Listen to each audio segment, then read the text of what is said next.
सत्संगत जी, प्यार से कहना धन निरंकार जी। यही भाव कि इस संसार में जो ये मनुष्य आया है वो अपने आप को मानवीय गुणों से भरपूर रखे, क्योंकि जीने की ये कला तभी संभव है, तभी एक सफल जीवन है जब ये ब्रह्म ज्ञान रूपी दात प्राप्त करने के बाद ये भक्ति भरा जीवन हमारा पल पल हो जाता है। और सेवा सिमरन सत्संग के सहारे जब हम ये कोशिश में लगते हैं कि हर पल एक मनुष्य के शरीर में आए हैं तो ये भाव भी, ये गुण भी सब मानवीय हो जाएं, तो कैसे ये ह्यूमन वैल्यूज़ हमको सिर्फ कुछ पलों का सहारा ही नहीं, पर अगर हमारे चरित्र में जितनी ढलती रहें उतना ही ये जीवन खूबसूरत होता जाता है। हम इस संसार के लिए वरदान बन जाते हैं। एक महक जो होती है, वैसे ही जैसे एक शायर ने भी कहा है कि जियो तो फूलों की तरह और बिखरो तो उसकी महक की तरह, तो कैसे एक खुशबू की हमने तरह रहना भी है, जहाँ फूल में कांटे होते हैं, फूल की अपनी सुंदरता भी होती है, खुशबू भी होती है, उसकी पंखुड़ियाँ चाहे कितनी भी सॉफ्ट हों, कोमल हो, पर वो कोई भी उस अगर बगीचे में हो और एक फूल खुद भी सिर्फ ये नहीं कहता कि मेरे कांटे हैं तो मैं अच्छा नहीं हूँ, या फिर वो माली जिसने वो फूल उगाए हैं वो उस फूल से थोड़ा कम प्यार करता है जिसमें ज़्यादा कांटे होते हैं, नहीं। तो जब हम एक फूल में कांटे और उसकी कोमल पंखुड़ियाँ भी देख रहे हैं, तो उस तरह एक जीवन है हमारा भी जो होना चाहिए कि किस तरह हर एक के ये अगर कोई चुभन देने वाली बात है, कोई कांटों की तरह है, तो भी वो एक्सेप्टेंस वाली बात कि हर एक को अपनाना है। सबका आकार अलग होता है, सबके काम अलग होते हैं, फिर भी वो एक हर एक के साथ सहयोग करते हुए, हर एक के साथ वो कंधे से कंधे वाली बात, वो एकत्व वाली बात, ये यूनिटी इन डाइवर्सिटी, ये हर एक का वननेस वाला भाव, तो कैसे हमने संसार में जहाँ इस तरह रहना है कि हर कोई अपना है और हर एक में अपना ये पन जो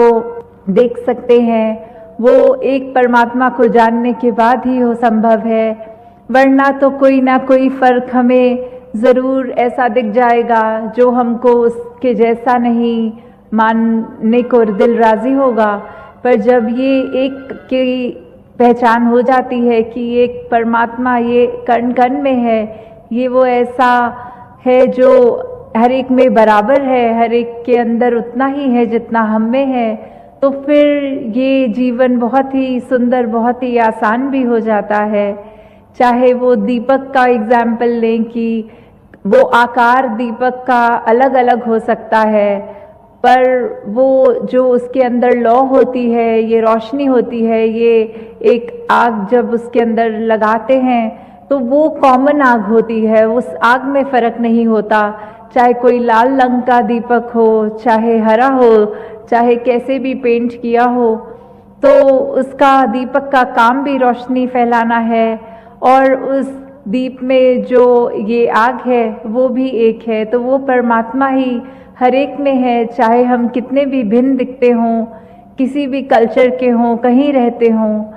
तो हमें जहाँ ये भाव रखने हैं संसार एक हमारा है, हम इस संसार के हैं, ये सेवा भाव भी मन में रहे कि जितना हम संसार को दे सकें उतना हमने एक अपनी अच्छाई अब समर्पित भाव से देते चले रहना है। जितना इस निरंकार के एहसास में सुमिरन कर पाए अधिक से अधिक वो भी करना है। और ये संत मति वाले जो सत्संग में जो भी एक एक शब्द हमें सुनने को मिलता है, ये बहुत ही परोपकारी वचन होते हैं जो हमारा सुधार करने के लिए हैं। हम जितना उन वचनों पे चल पाएँ उतने ही ज़्यादा हम एक अपने दिल को और अच्छा कर पाते हैं। ये हृदय, ये मन, इसकी अवस्था हमारी और एक श्रृंगार ले लेती है जब ये अच्छे गुणों को अपना लेता है। तो कैसे हमने जीते जी ये बात जो आज भी सत्संग में भोली वक्ताओं ने, कि कैसे एक जो सच्चाई है जीवन की वो मृत्यु है, कि ये सांसों ने तो चले जाना है, तो जीते जी जो इसका हम एक इसमें से फुल पोटेंशियल की बात की, सबसे ज़्यादा हम अपनी ज़िंदगी को जीते हुए जो इसका पूरा भरपूर एक सदुपयोग करें, तो वो भी तभी संभव है जब इसके सांसों की लड़ी चल रही हो। क्योंकि जब इसने ख़त्म हो जाना है तो कोई कार्य ऐसा नहीं जो हम कर पाएंगे। जो भी कार्य करने हैं वो जीते जी ही करने हैं। और इसमें प्रथम वही बात कि अपनी पहचान कर लो। इस परमात्मा को जब देख लेंगे, इसको जाना जा सकता है, उसको जान लेंगे, तो उसके बाद हमें अपनी भी पहचान ये समझ आ जाएगी कि हम क्या हैं, इस संसार में क्या लक्ष्य लेके आए हैं और सांसें खत्म होने के बाद कहाँ जाना है। फिर वही बात जो किसी भी रिलीजियस स्क्रिप्चर में देखें, कोई भी जो जहाँ आस्था रखते हैं उससे मेल खा के देख लें, तो ये मोक्ष मुक्ति इसकी भी जो बात है ये किससे संभव है, ये इस ब्रह्म ज्ञान द्वारा ही संभव है। तो जहाँ हमने अपने आप को उस रूप में देखना है, वहाँ ही अपना ये सुधार के लिए हर पल जोड़ना है कि संसार में हम आए हैं तो अपनी खूबसूरती सिर्फ तन को ना सजाएं, अपने मन को भी सजाएं और ऐसे गुणों को अपनाएं जो हमारे भले के लिए तो है ही, बल्कि ये संसार के लिए भी परोपकार में जुटे रहें। तो एक कहानी भी जो ध्यान में आ रही है कि कैसे हमें एक दूसरे पे उस तरह नहीं, फरेब की बात आती है, ये मन में धोखे आ जाते हैं। तो कैसे एक गांव में एक जिनके पास फार्मर पर वो डेयरी फार्मिंग वाले जो एक दूध का व्यापार करते हैं, एक माखन बेचते हैं, तो कैसे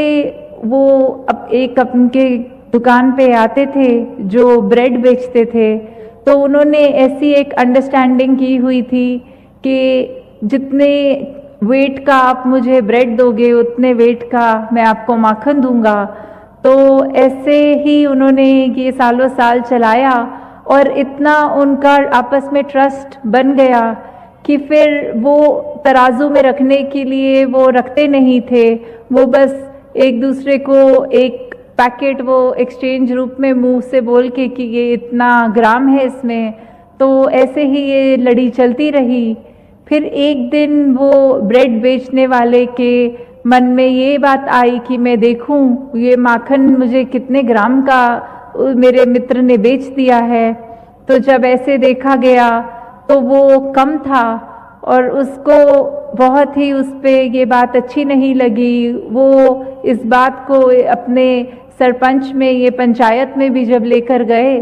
तो वही बात आई कि उन्होंने भी कहा कि इसको एक ही तरीके से देखा जा सकता है कि हम उसी तराजू पे वो आज की बिक्री की ब्रेड को रखेंगे और मक्खन को, तो पता चल जाएगा।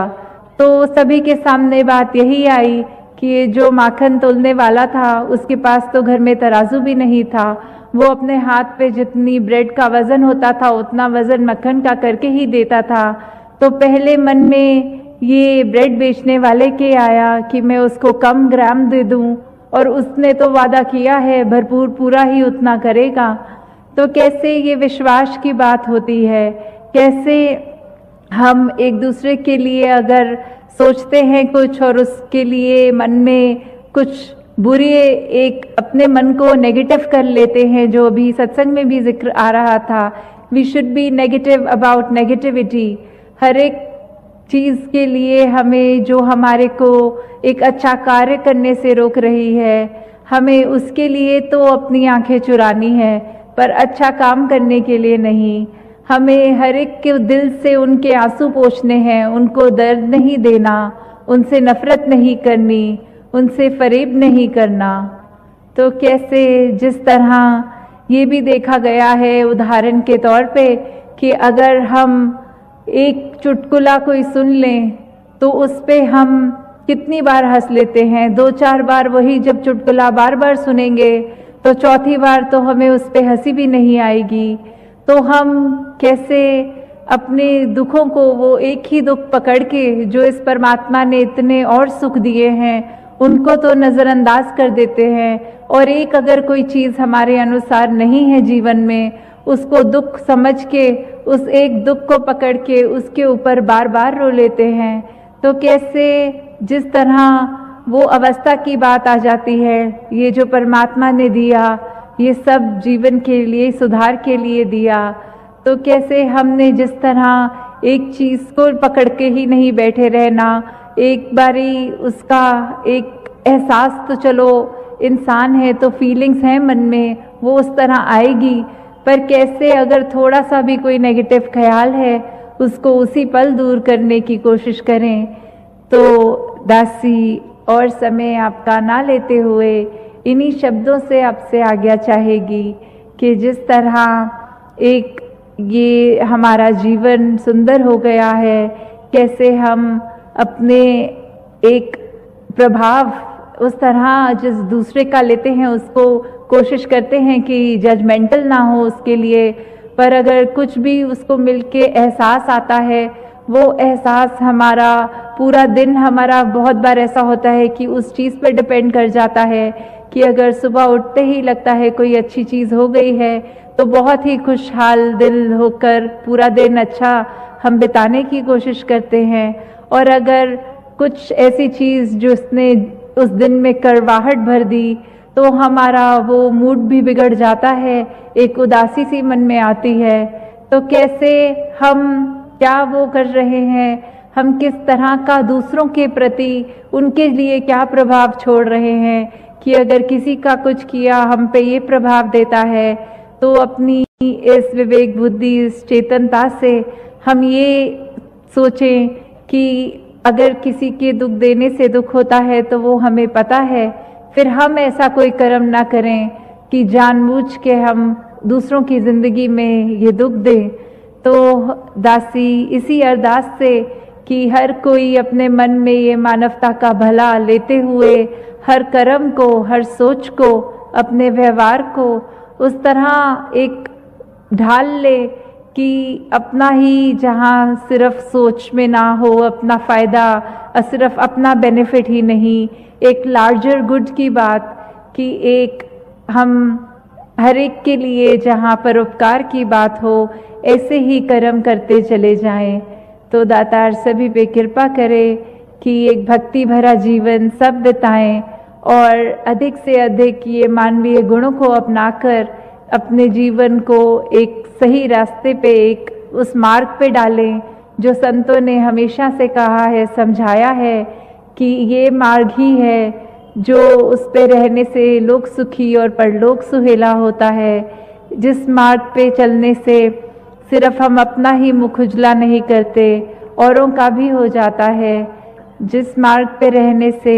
हम हर एक के जीवन में आराम दे सकते हैं, खुशी दे सकते हैं, अपने जीवन में उसी मार्ग को अपनाएं।